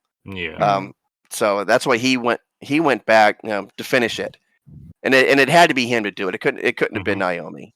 To kind of go back a little bit, and I think Zach alluded to it earlier. I thought it was pretty significant character point for her when they're on the plane flying to the secret island, because we never know really what Bond was reinstated as. All we know is that he was reinstated as 00. So now we know for certain that he has been redesignated as 007. Oh yes, you're right. They do talk about that. Yeah. But so there's also some he has to get the blast doors open, which of course just reminded me of Star Wars. Open the blast doors. Open the blast doors. I mean, it's very James Bond, yeah. But it was also, I think, kind of a shout out to You Only Live Twice, where they had to open the door. Well, that, and also didn't they have to do something along those lines with GoldenEye, where they had to open some volcano door? What they had to do is they had to get the something the satellite line. Yeah, the satellite dish. But definitely in You Only Live Twice, they had to get the blast doors open. They had to get the crater doors open. Yep. But basically, there's a conflict that isn't just punch the bag in the face a bunch of times until he falls over. But he does. They have a brutal fight. Like he breaks Safin's arm, which is over his knee. Oh, I mean, he didn't just break it. I mean, he obliterated it. Eesh. I mean, without a thought. I mean, which is what you expect kind of James Bond to do, but to actually see him do it. Yeah. I mean, I think even when we saw the screening of it, and the second time when I saw it, when he broke his arm, everyone was like, "Oh, damn!" Oh, wow. Can we talk about the Navy ship that fires some missiles? What It was a bunch of missiles. Well, first of all, I want to know if our Tom Clancy fanboy over here appreciated that. I knew you were going to bring this up. Go ahead. Well, I, for one, like when James Bond has some sweet military backup, like in The Man from U.N.C.L.E. with the Navy commandos and the Navy ships and aircraft carriers. I love all that stuff, and I was glad to see it here. Okay. And if no one else has anything else to say about it, that's fine. Not really, other than did Ram commit a war? Did he? What lines did he cross to basically get this thing, to launch a missile at a contested waters between Japan and Russia? He would have had to have gotten permission from the British military. I mean, that's true. Like, for instance, director of CIA, can't tell, a submarine to launch a missile. Right. So I mean, he would have had to have coordinated that with the Prime Minister, the Minister of Defense, and all those other ones. They may have given him operational authority to launch the missile because he would be more or less the incident commander. He wouldn't have just on his own told the ship to fire. The ship captain would have told him to go get bent. Yeah, I wouldn't say that he committed a war crime, but probably a international incident. Yeah, I was like, this war crime's the wrong word. It was international incident is the word I was looking for. But while we're here talking Navy stuff, and we kind of missed out on it earlier when Bond first meets Naomi. Oh yes, and she refers to him as Bond. He's like, it's Commander Bond, actually. Yep. Which I think is the first time that we've actually heard this Daniel Craig's Bond referred to as Commander Bond. And I think that's right. I think they may say it in his obituary that M writes in Skyfall when they think he's dead. Yeah. That was put out there. But I'm trying to remember. The last time I remember a reference to Bond's naval service and rank was Tomorrow Never Dies. He wears uniform, right? And that was, and the other time before that, because I don't remember anything in either one of the two Dalton ones. But the last time would have been there is a reference in License to Kill when he's stripped of his. M does call him Commander Bond, and so does. You're right. So. I feel like we did miss a trick in seeing Daniel Craig in his full Navy uniform. There's a Photoshop that's gone around that has him in the full Navy uniform, and he would have looked great in it. Actually, fun fact: Daniel Craig himself was made an honorary commander of the British Royal Navy. It's not bad. Yeah. We talked about the missiles going off, and so the missiles are coming. Like I said, the Captain America, Peggy Carter, phone call or radio call as you're about to die. Yeah. The audience is like, wow, is he actually going to die? Yeah. Up till the last minute. Well, actually, no. Once that vial came out, once Safin revealed the vial to Madeline, I knew, all right, this is going to end with them separated, because I was like, all right, this has either got his DNA or her DNA. But in that conversation... Yeah, you realize, it's got to be their DNA, her and her daughters. So I was like, I knew it was going to end with them separated. And then thinking it, I was like, oh no, he's going to die, isn't he? Well, I mean, I knew it was almost a foregone conclusion when he's having the conversation with her, and she realized that he's infected and what he's about to do. Yep. And he says You have all the time in the world. You have all the time in the world. And that's when the lump in my throat happened, and I'm like, son of a bitch. I was going to say, did you guys cry when James Bond dies? Oh, hell yeah. I totally did. I have no shame in admitting that. I was tearing up. Yep. There were actually a couple times in the movie where I got a little choked up. Felix's death, for sure. Yeah. I did have an awe with hand over my heart kind of thing when they showed Vesper's grave. And then play the music, yeah. It had the music, and when you finally see the forgive me and he sets it on fire, there was that one. Yeah, but definitely the end was the breaking point. But yeah, so he's on the call with her, and then the missiles come down. We see his body just sort of get absorbed into the explosions. But then you see on Q's monitor. Oh yeah, So flatline. I talked about it. So we didn't talk about this. Both of them get injected with the smart blood from Spectre. I was like, wow, that's a random callback from Spectre that I did not expect to see coming. Mm-hmm. And I was like, what if the smart blood can fight the nanobite bots, and that's how he gets out of it? And I was like, maybe that's how. And then you see the thing blink out on Q's screen. It's like, oh no, that's why they're there. They're there to definitely show us that Bond's dead. They're definitely there. Craig And is not coming back. Yeah. no, and I had a conversation with a coworker this afternoon. We were talking about, because there were nanobots. Why didn't necessarily, when Bond activated the EMP? Oh, the EMP, yeah, right? Yeah, I thought about that too. And the thing that we came up with was that an EMP, doesn't necessarily fry anything that's, electronic. Right. It depends on what's powering the nanobots. It could be that they're powered through body heat. Body heat could easily, act as, a power type thing. Yeah, so as long as he's got warm blood in him, and a body temperature above 0. Right. That actually makes a lot of sense. But are you going to take that chance with the woman you love and your only child? No, absolutely not. No, absolutely not. Mm-hmm. So it works for me. Yeah. And if anybody could have figured out how to, stop the nanobots, it would have been Q. Yeah. And then he had Q's no idea.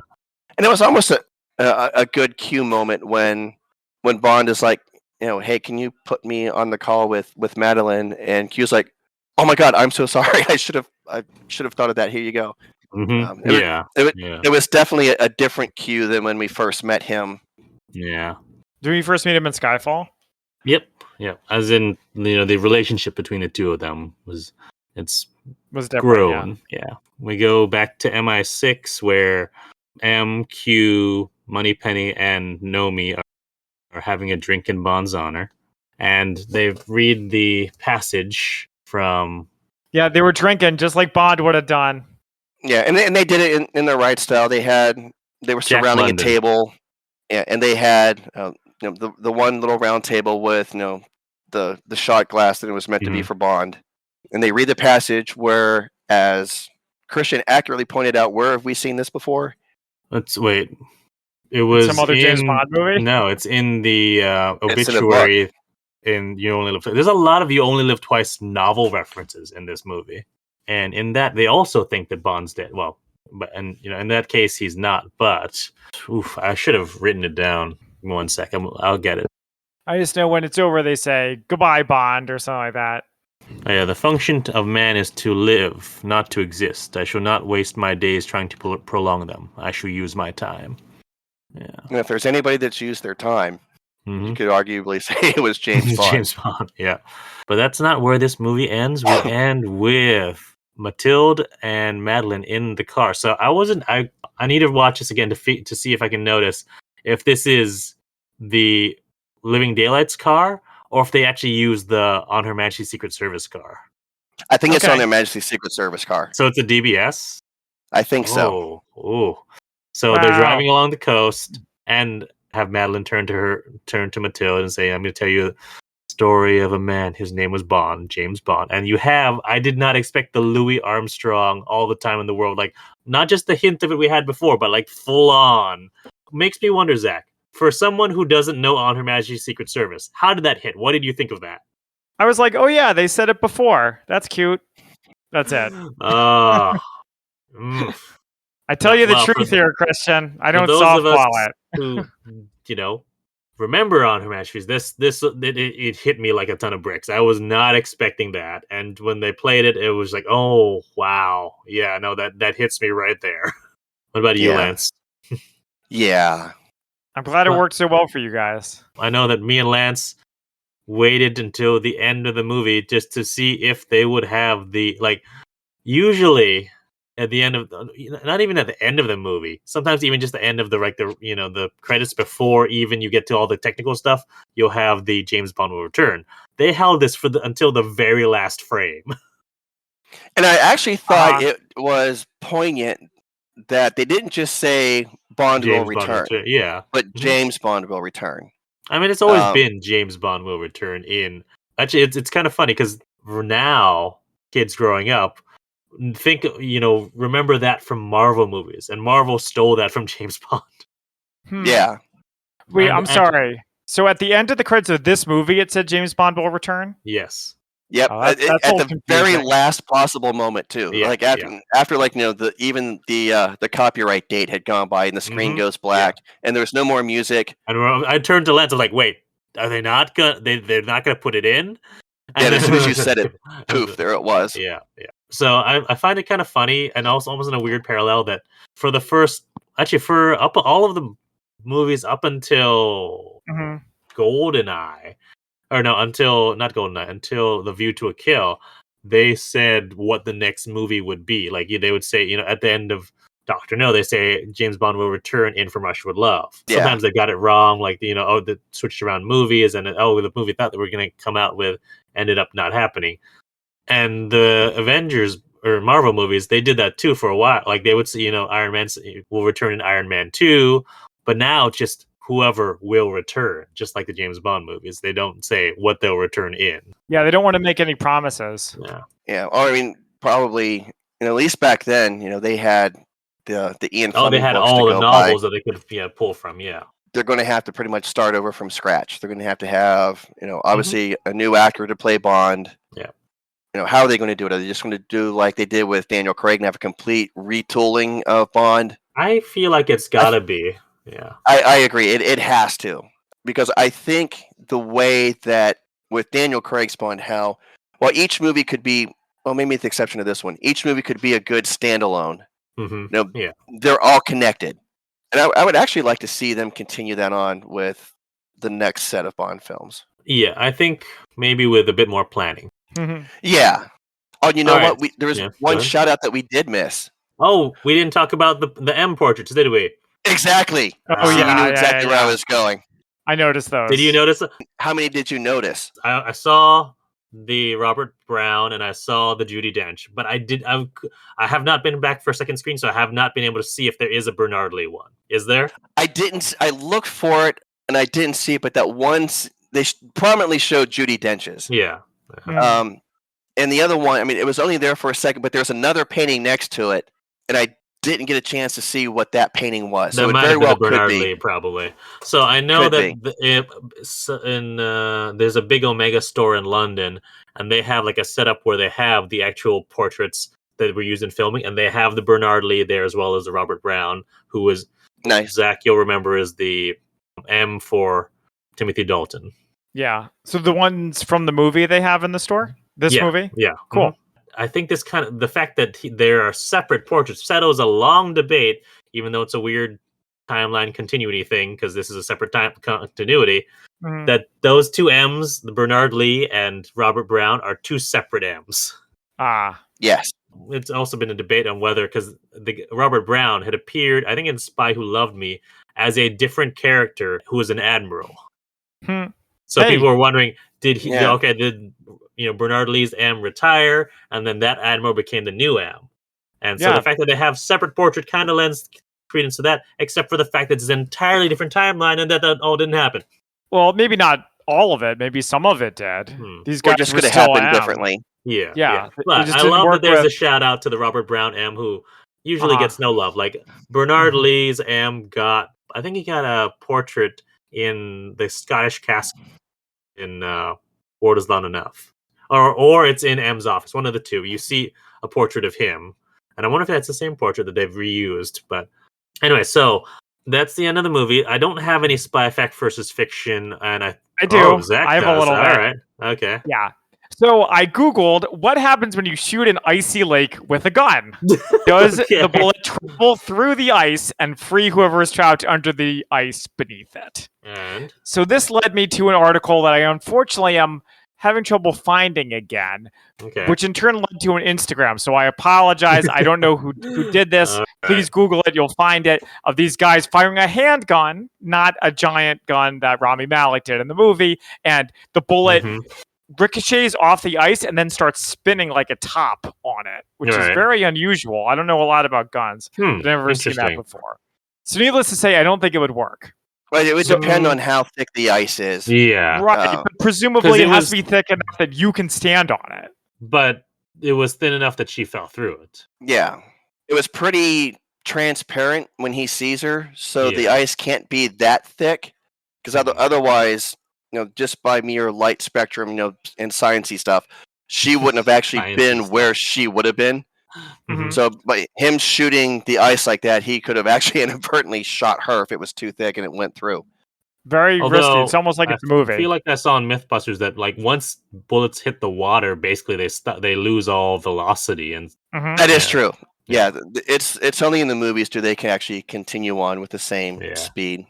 So that's what the one. The other thing I have for versus fiction is the missiles fire. There's 4 missiles, I believe, and then once they get to the island, they open and it's only a bunch more missiles. So this is called a MIRV, or a multiple re-entry vehicle. Huh. Okay. For a ballistic missile, it deploys multiple warheads above a single aim point, which drift apart, producing a cluster bomb-like effect. This is all on Wikipedia. Yeah, that's actually accurate, because a lot of times munitions like that aren't used necessarily in the way they were using them in the movie. A lot of those get used on things like runways where you want to create a lot of craters, because those warheads aren't going to be, especially when there were that many of them, they're not going to be necessarily that powerful, which is another key thing of why they had to have the blast doors open. So some of those could actually penetrate down into it. Okay. Yeah. Okay. I was actually confused when I saw them break apart like that, because I thought they were going to send the missiles right down the blast doors like a photon torpedo. And then the last thing about MIRVs is they're usually used with nuclear weapons. Every warhead has a nuke on it. Oh, That's how you can destroy a gigantic area with one missile.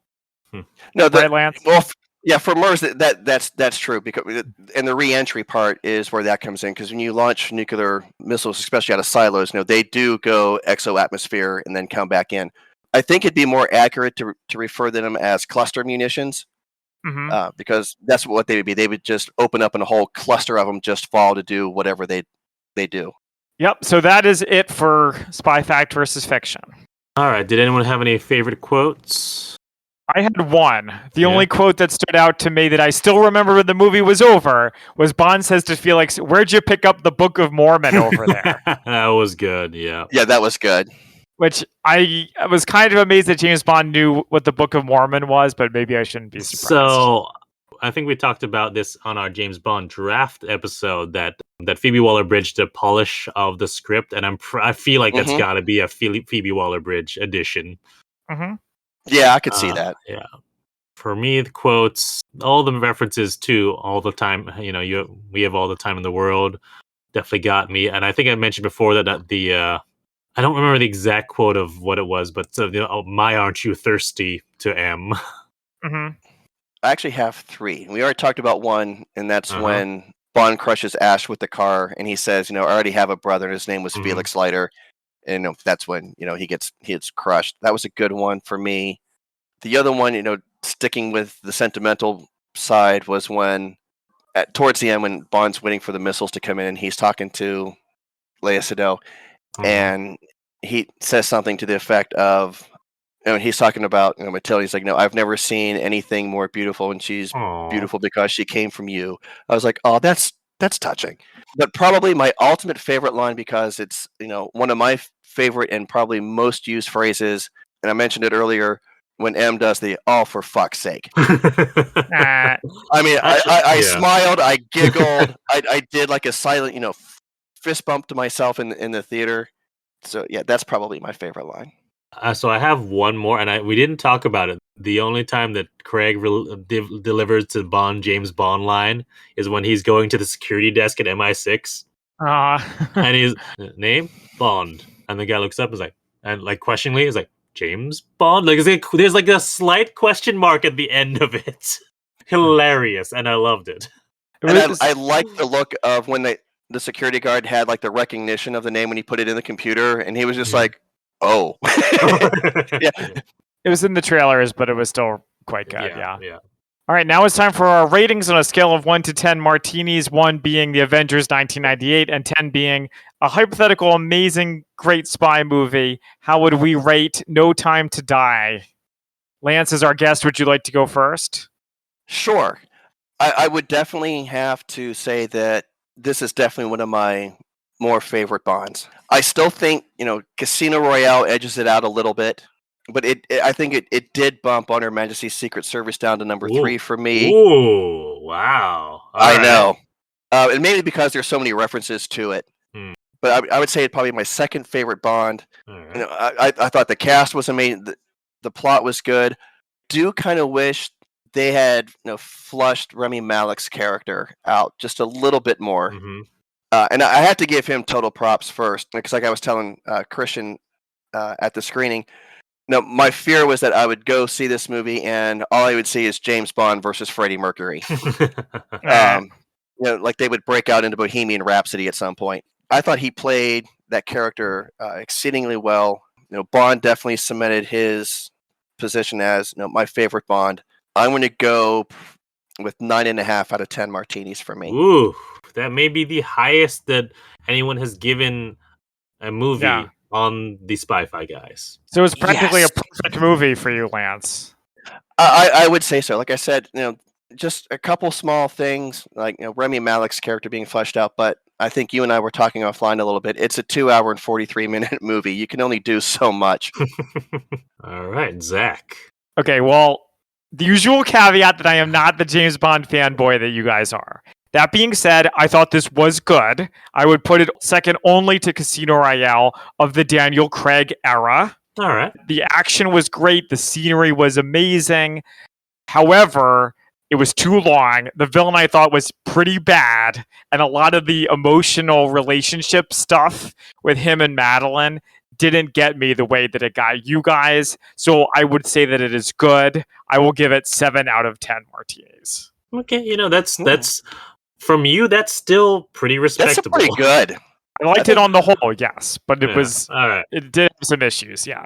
So, Lance, you compared this movie to Avengers Endgame, and I can definitely see that sort of comparison. It's the end of that era, and that sort of. I'm going to compare it to something slightly more controversial, which is how I think this movie will be viewed: The Last Jedi, which is a movie that I really love, but I think there's going to be a divide within Bond fandom. I've already seen it happening, where there's going to be this one aspect of Bond fandom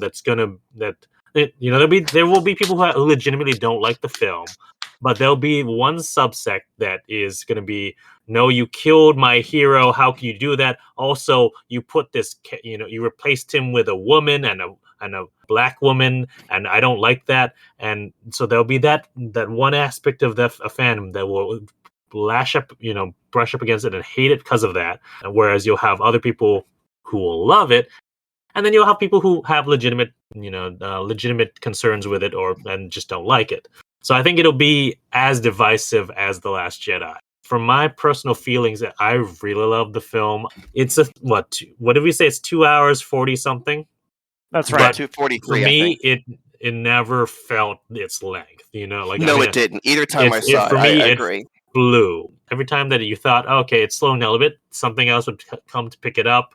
It moved at a pretty good pace. Also, it just looked beautiful. Like cinematography was great, and just like The Last Jedi, which also has great cinematography and filmed really well. I guess the other comparison I'm gonna make is to a movie that's much less received, and which is also much less received by me, is The Dark Knight Rises. In the way that you can have an actual ending for a character. Some people are, I've seen push back against it because you can't have James Bond die. I was like, yes, but with this particular iteration of the character, we have actually gotten to see complete story of beginning to end, and I appreciate that. And if Bond's gonna go out, he's gonna go out saving the world. Even more so, he's gonna go out saving his newfound family. And I thought that was a great way for him to go. I really think I'm gonna need another rewatch before I, legitimately say where this ranks amongst Craig's films. I'm gonna put it just slightly below Skyfall, which is slightly below Casino Royale. Like those three are there really close to the top. And Quantum, is not so far behind, but it's a little bit, and then Spectre behind it, which I don't hate Spectre that really, but it's just, it could have been so much better. And I think that's why it lays where it lays for me. So I realized I didn't actually say what I was going to rate it, but given all of that, I'm going to give it 8.5. Like, I don't think it hits quite to the 9.5 or the 9 for me. Like that, I would have to reserve for, I don't know, I'm giving away a Casino Royale or maybe even a Skyfall. But it is definitely up there. Yeah. If we could actually talk about something just real quick about something you sure. said about, and I agree with you with the comparison to The Last Jedi split. Mm-hmm. And I've been a fan of Bond since I was probably 8, 9 when I read my first Ian Fleming book. Ooh, okay. And I think the first movie I saw in the theater, Bond movie in the theater, was For Your Eyes Only. Okay. In reality, I think the whole issue of a woman being 007, I really think that should be a non-starter, because I think where people were concerned was that the next Bond movie was going to have a female lead, which Daniel Craig has even come out and said that he thinks it should be a man, because that's who the character is. Ava Green has said something along those lines. What Daniel Craig also said was that he thought, not just that, but he also thought that there should be roles for women, that they shouldn't just have to be James Bond. They should have something that's good of their own, basically. And exactly, I couldn't agree more. So for the people who are hating on this film just because Naomi comes in and she had taken over the 007 role, whether it was a male or female, to be honest, I think was irrelevant. I think it's important for a social aspect, but to hate on this film just because they had and not just someone, those people are out there. They're the toxic fans, to be honest, that I am so over and done with. But I was thrilled with Naomi's character. I loved the actress and how she played it. So those people just need to go away. Yeah, I thought the way they handled that whole situation, I don't know all the behind the scenes, but the way they handled it in the context of the movie, I thought was really good. I don't know how you could watch the movie and come away thinking that she was replacing him. I mean, she was and she wasn't. It's kind of like when you get a new teacher at school. They're not replacing the old teacher because no one really can. They're just doing the same job because you have to if someone leaves. That's how it works in the real world. And that's why I think it was really significant at the end when it was her that came up with the idea of Daniel Craig's Bond getting his old number back. Yeah. So he could go out as 007. I don't know that we'll ever see a continuation of this particular Bond continuity, but I feel like in the future of it, if we did, we would see Naomi, picking that 007 number back up. My theory, if they continued with this timeline, that it would actually flash forward into the future and have his daughter be 007. Yeah, Matilda be 007. That way, it's still a Bond being Bond. Yeah. And with that, we bid a fond farewell to Daniel Craig for his James Bond films. I thought this was a great send-off. We may potentially see him again I guess we have not covered any of the other Daniel Craig movies here on the Spy-Fi Guys. And there's also maybe a few other potential movies that we could cover here as well. So that's not the last we'll see of him on this podcast. But in terms of in the theaters as James Bond, that's all she wrote. And we will be seeing Lance again in 2 days for Clear and Present Danger. I know, I'm so excited. Your 50th episode, if I remember. Yes, not including any dead drops or specials or microdots. Yes. Right. Lance, do you want to plug anything? You want to plug your usual? Yeah, definitely have to plug the usual. You heard me the last time with the James Bond draft and a couple other ones. I'm a huge advocate for cat and dog rescue, especially cats. So if you're looking for a new pet, like I was trying to convince Zach offline that he needs to get himself a cat, please consider foregoing the kitten and puppy route and adopting a senior dog or cat. They have a harder time getting adopted, typically because of their age. They also tend to be shyer at shelters and so on and so forth. But they make awesome pets. I've got 3 cats of my own, all over the age of 5. One's 5, one's 6, and my main cat, Big Kitty, is now 10. Oh, wow. They're just awesome cats. So if you're looking for a pet, like I said, please consider going to a shelter and adopting a senior dog or cat. All right. Thank you to Lance for joining us yet again. We will see you in 2 days, as I said. And thank you all for joining us. You can find us on social media at the Spy-Fi Guys under Facebook, Twitter, and Instagram. Until then, I'm Zach. And I'm Christian. And we are the Spy-Fi Guys, signing off.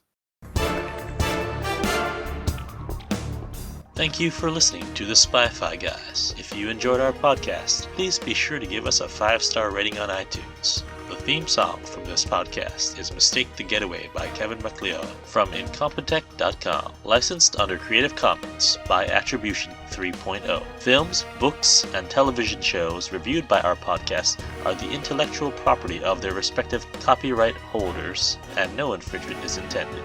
This is a personal podcast. Any views, statements, or opinions expressed in this podcast are personal and belong solely to the participants. They do not represent those of people, institutions, or organizations that the participants may or may not be associated with in a professional or personal capacity unless explicitly stated. Any views or opinions are not intended to malign any religion, ethnic group, club, organization, company, or individual. You can find our podcast on social media at The Spy-Fi Guys on Facebook, Twitter, and Instagram.